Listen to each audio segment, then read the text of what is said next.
All right, y'all. We got what that there, and this is why Saitama versus Ghost Rider is closer than you think.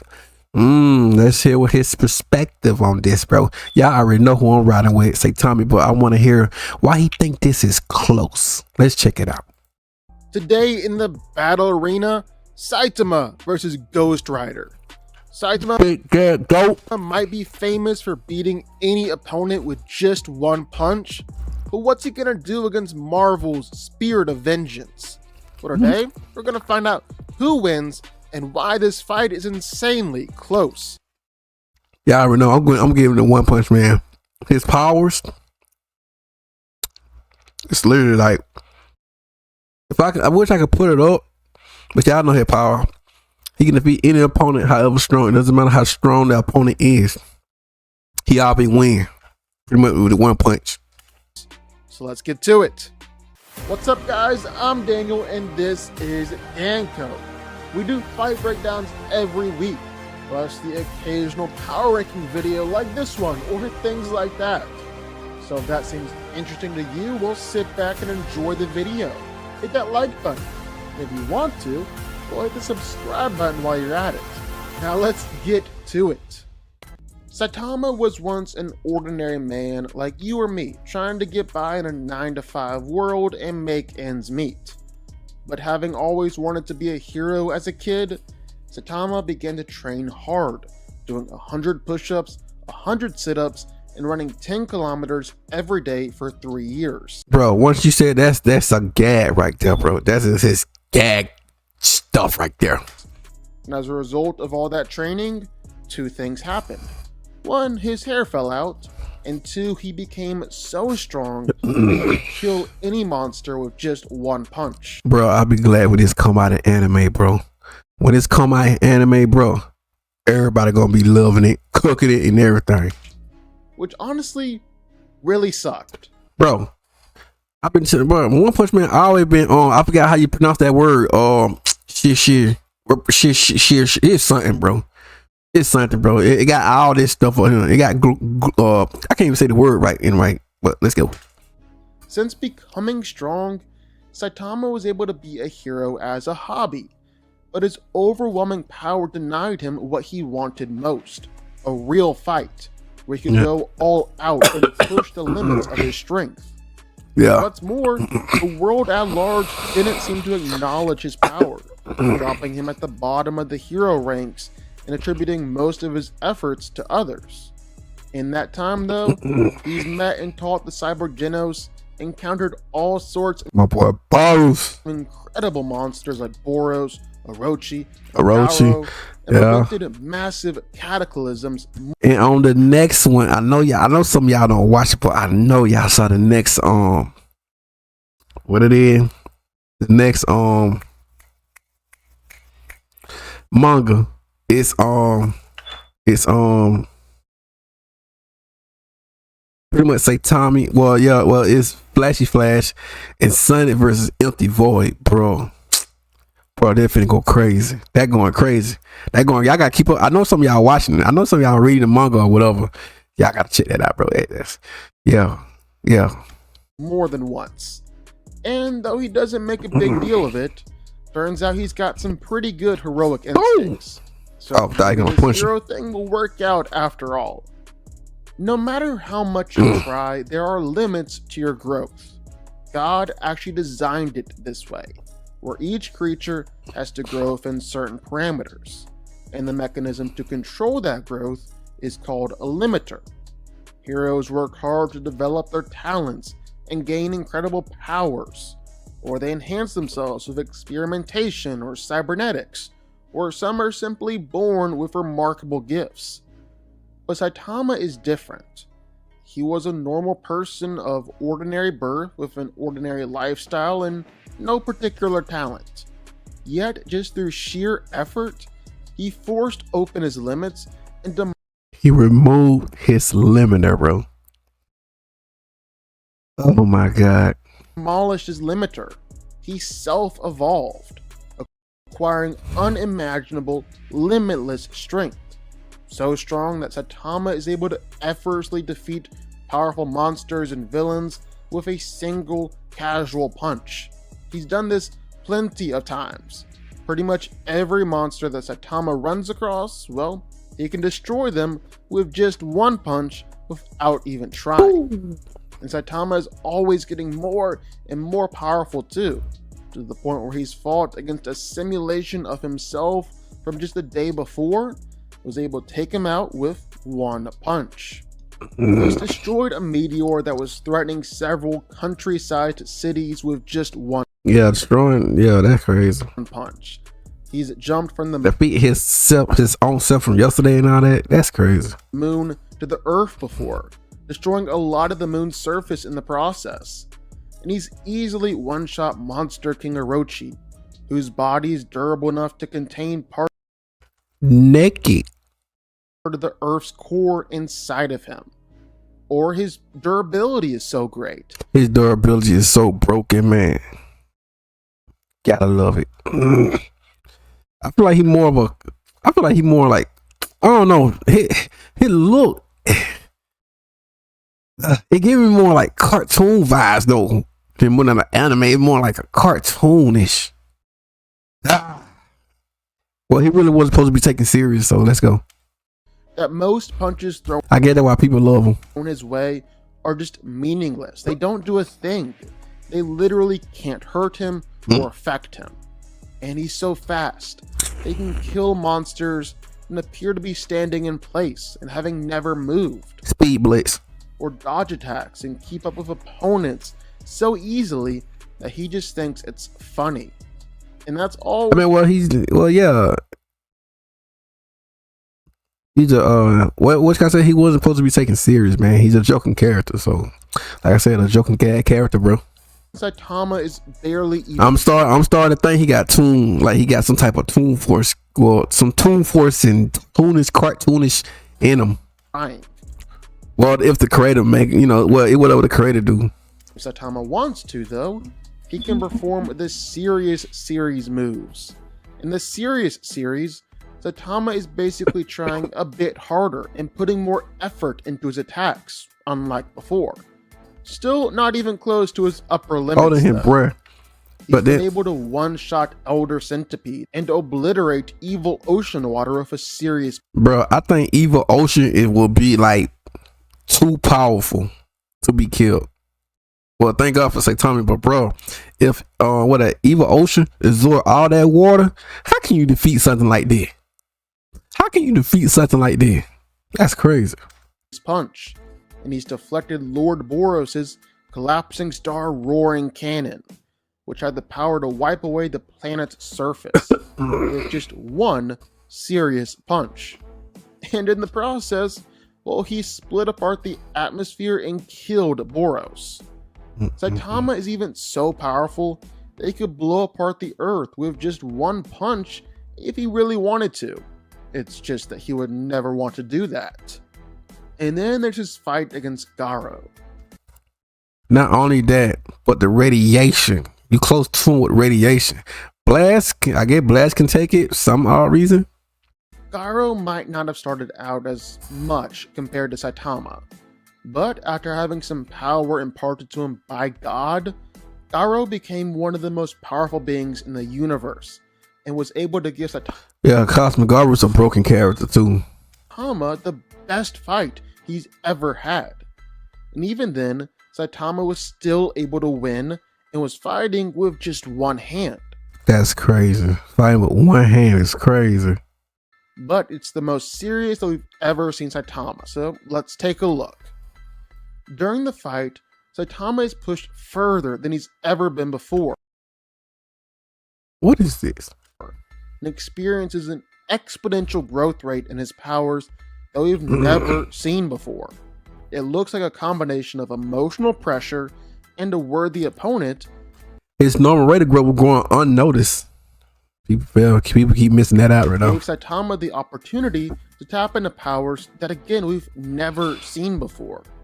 He can destroy a moon with a serious table flip, a serious sneeze. Then let you know he is fighting out in space. He literally cannot die. Like, what? blows away all the gas surrounding Jupiter. I feel like that's like a tune. Like I said, I feel like this is a Toon Force thing, just like how it was in the lab power skill thing I had react to. That this is literally like Toon Force stuff he doing. Jupiter's core. And he's able to send Cosmic Garo flying with each punch he lands. And all of Garo's powers, every technique at its disposal, the best it can do is just destroy Saitama's clothes. And even though Cosmic Garo... Bro, I remember people saying like Saitama took the damage in the other one. But cause I guess they thought that I guess someone thinking it's blood. We don't really know what that is. But if we look at it right here, is this blood? It's the same thing how it was on last scan. The same thing. I believe that Cosmic Garo armor game is being broken. I don't know. We just gotta see when the anime come out though. Garo is literally copying. But it's a hard drawing right here, bro. I love this drawing right here. I ain't gonna hold you. All of Saitama's stats. Saitama is growing so fast in his strength, his speed, his durability, that Garo literally can't keep up. And still, none of this is near Saitama's upper limits. So that's Saitama, probably a multi-solar system, galaxy-level threat, and possibly higher than even that, with how exponentially fast he was growing. And then there's... people go by his feet, like, yeah. You can't, if you going with Saitama feet, you ain't getting like the proper, like scaling him. You're not scaling him correctly, but you know, like I said, let's just hear his perspective. Ghost Rider. The first Ghost Rider, stunt rider Johnny Blaze, agreed to sell his soul to Satan in an effort to save his dad's life. So now at night, when evil is around, Blaze finds his flesh consumed by hellfire, his body possessed by the mighty demon lord Zarathos, and becomes the Ghost Rider. And there really is no way here for Ghost Rider to physically match up with Saitama's physicality. Sure, Ghost Rider gets a boost in strength when he becomes Ghost Rider, but at best we're talking like 5 to 20 tons. Like enough to stop a car or throw around a big heavy machine, absolutely nowhere near the planetary level strength Saitama regularly operates in. Then unlimited strength if you just look at his way high-end feats. But of course, Ghost Rider was never meant to be a physical match for someone like Saitama. That's not what he's about. As the spirit of vengeance, Ghost Rider is bounded with a spirit called Zarathos. Now, a little bit of debate whether Zarathos is a demon or actually an angel, but either way, it makes Ghost Rider incredibly powerful when it comes to magic, specifically hell magic, like Hellfire, which is magical fire that actually burns both the body and the soul, or the Penance Stare, which replays all your transgressions over and over again, making you feel the pain of all that you've done. And it's really here where this fight will be decided. So here are a few questions that we now have to answer to see who'd win this fight. We know that Ghost Rider can't physically injure Saitama, but can Ghost Rider maybe injure Saitama? See, fighting Saitama, like, if you fight Saitama like head to head, that's you automatically lost. That's an automatically loss. Like, fighting Saitama is an automatically loss. With his magic, specifically would the Penance Stare work on Saitama, even if he has never intentionally done bad things? Question number 1. Question number 2.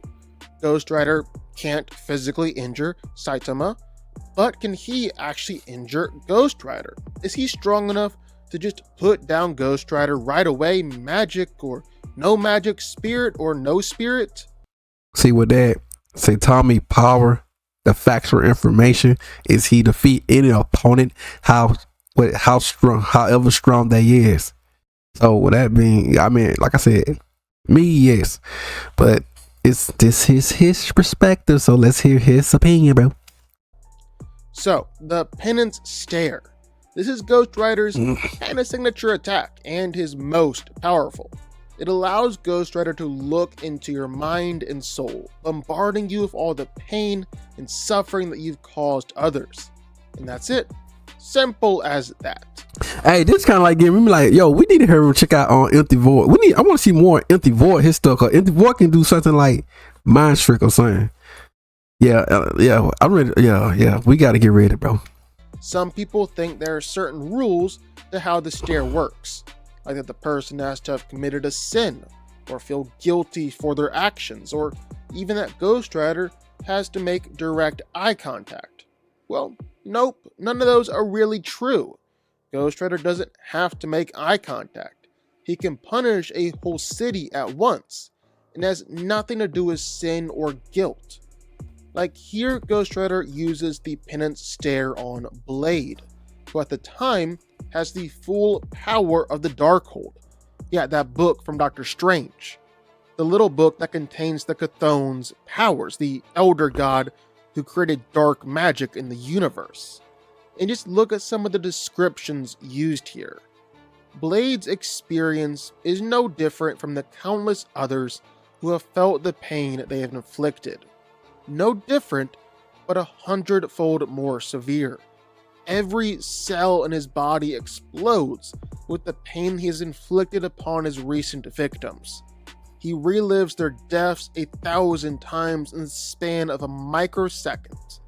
The experience threatens to shatter his mind. This is how it works. No matter if you're a good person or not, if you're guilty of some sin or not, none of that matters.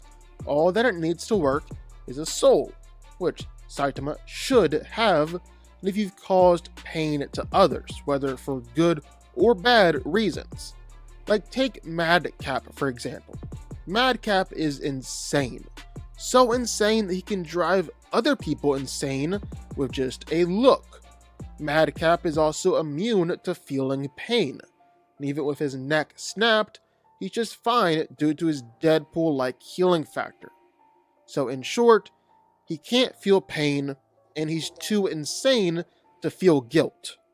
Ghost Rider's penance stare still does him in. The penance stare is also able to put down Wolverine, even though Ghost Rider admitted that a lot of the pain that Wolverine has caused others was warranted and for a good reason. Penance stare still worked on him. Sure, sometimes the penance stare doesn't work, but that's usually because the person doesn't have a soul, or there are people that are specifically immune to it, or people that are actually empowered by pain and suffering. So Saitama, is it possible that Saitama can be immune and all that other stuff? We gotta watch more manga. Other times it hasn't worked because Rider didn't understand how Ghost Rider's powers worked, or just didn't want to work in that specific story because the move is just too overpowered. We can kinda write those off. Basically, the penance stare doesn't care who you are, doesn't care how you feel about what you did, or even why you did what you did. It just cares about what you did, and so it inflicts all the pain that you've inflicted on others throughout your life. If it can work on a literal angel, then it can work on Saitama. And if all that isn't enough to convince you, you want something more specific, the Spirit of Vengeance considers chasing a speeding car into a crowd of innocent bystanders a punishable offense. Even if you're trying to do the right thing, fighting a bad guy, exposing innocents to danger still makes it bad and punishable. So yeah, Saitama falls under all of this. So there's a good chance that Ghost Rider can beat him with the penance stare. Of course, Saitama is such a goofy character that it's entirely possible the penance stare doesn't work or even backfires for some reason. Saitama's a weird character, and he's definitely done some weird things in the past. Yeah, he did. Well, like, wait, then he broke the fourth wall or the third wall or whatever. But here's another question. Can he injure and put down Ghost Rider? Well, yeah, he can. Sure, Ghost Rider is plenty durable. He's taken a whole bunch of attacks from a whole bunch of people in the past, but he's very rarely fought against someone on Saitama's level. When he has, like with Hulk or Thor, well, Blaze has actually regularly been knocked out. Knocked out. And if Ghost Rider isn't able to get the penance stare off the very first moment in the fight, then I actually think this is exactly what would happen in this fight too. Saitama lands just one punch on Ghost Rider, then Johnny Blaze is down for the count. Only problem is, that doesn't mean the fight is over, because even if Blaze is knocked out, Ghost Rider still fights on. Except this time, Zarathos is in charge. And when this happens, well, Ghost Rider gets a pretty substantial power boost. Like, I'm talking the kind of power to take on the Avengers all by yourself. The kind of power that makes Hulk and Thor look like afterthoughts. Zarathos at his best is on par with someone like Mephisto, a demon of hell. Mephisto is able to fight against Galactus. Now, I'm not necessarily saying that Zarathos is directly on par with Galactus. It doesn't quite work like that. But I am saying that Zarathos should be comfortably 2 or 3 tiers above Saitama. And the only way to beat him is with some serious magic, some special magical artifacts, the powers of heaven or hell, that sort of thing. None of which he has. If Saitama isn't instantly taken out by the penance stare, then he will knock out Ghost Rider. That's how it would play out. Once that happens, and Zarathos is unleashed, maybe there's an off chance that Zarathos doesn't fight Saitama, because he doesn't see him as someone worth punishing. But they do end up continuing to fight, and there's really absolutely no chance here. Saitama might be powerful, but he's not beat a demonic hell lord by yourself kind of powerful. At least not yet. When he beats God, that'll all change. So yeah, Saitama versus Ghost Rider is a very close fight, and it likely ends with Ghost Rider winning. But what do y'all think? Sound off in the comments down below. And there you have it, ladies and gentlemen. Do y'all agree with it? Y'all know me. I'm going with Saitama. You know, big gag goat. You already know. Reverse causality. I think that's what they call it. But yeah, man. Either way, man. You know. Think about that. All that good stuff. Yeah.